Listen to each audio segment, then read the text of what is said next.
Hey guys, I just wanted to make a quick video. Sorry about the lighting, it's not working too well. But, okay, so in science, there's this general sort of conservative impulse not to jump to a conclusion, to only use verifiable data, to try to explain a process in completely, um, I mean, it's as simple as possible, as simple as you can, and I know science is very complicated. But when you have theories like Gaia theory, or you have Teilhard's theory on, the evolution of consciousness in the universe, these sort of things are kind of shrugged off. Um, Not because they've been disproven by scientists as hogwash or New Age or anything like that. It's because the scientists don't have anything to tangibly say, to analyze and say, well, this is wrong, this is right. So they throw the whole thing out, or they don't even address it. Or they just say it's unscientific because the claims are untestable. But I did like Lovelock's, I think that's his name, Lovelock. Um, he was responsible for creating Gaia theory. I like his statement about this, and where he said, I'm a general scientist in a world of specialists, and what is missing in modern science is the ability for synthesis and for bigger picture.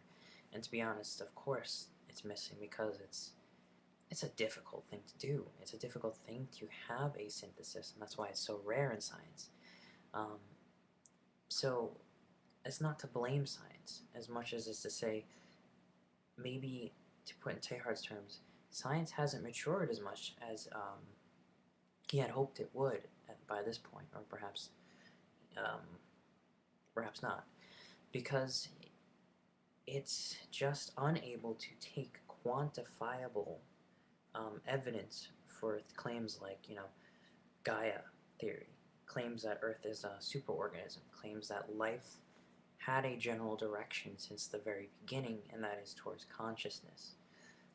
Claims that the universe has a impulse towards involution and increasing complexity, that the universe is here and it creates stars as much as it creates life, as much as it creates mind. These are big philosophical claims. I don't think they're totally unwarranted, specifically today, when we're learning so much more about how common life is, and perhaps how common consciousness or conscious self-reflective life is.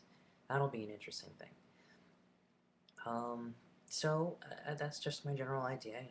Science works with a lot of um, specialists is the big thing today. Constant specialization, because each field is so complex. But what is going to be necessary, especially when scientists are trying to create synthesis, is in this century when we're trying to work together to create solvable energy problems, when we're trying to find ways to adapt to greater problems and greater challenges, such as space exploration. Is there life out there? Why is there human life? Um, this sort of endless horizon of specialty, I think, is going to shift in this century, and I'm just hoping it will, to a more synthetic, integrating, and transcendent sort of science of the future that can work with big numbers and can work with exponential and nonlinear um, components of life, which it can't as much right now. Instead of that, it has to kind of break down into specialty, specialty, specialty. But the facet of life, and I think this is kind of interesting, and I don't know if anybody's familiar with Deleuze or Manuel de Landa, but there is a component to life, as they argue, that is not fit into nice boxy diagrams and mathematical equations. Linear ways of seeing the world are in fact more artificial than the world actually is. The world being far more organic, far more um, non-linear and emergent. We sort of have an analytical top-down view, and really, there's so many more details coming up, um, more like a grassroots. But this sort of bottom-up synergy and this bottom-up emergent perspective is hard to quantify because the numbers involved are vastly more complicated than linear equations, and it probably would require us not only to develop new mathematics, um, but just to work with harder, larger numbers. And I think this is another reason why big picture theories such as Gaia theory or even more esoteric teachings, these things are not touched by scientists because they don't know how to touch it yet. So scientifically, they can't accept it. I think culturally they're being too dismissive about it, and maybe should be more open-minded because they could begin to develop more quantifiable ways that science can work with these new theories. Like I keep saying, Gaia theory, but I do like Gaia theory a lot.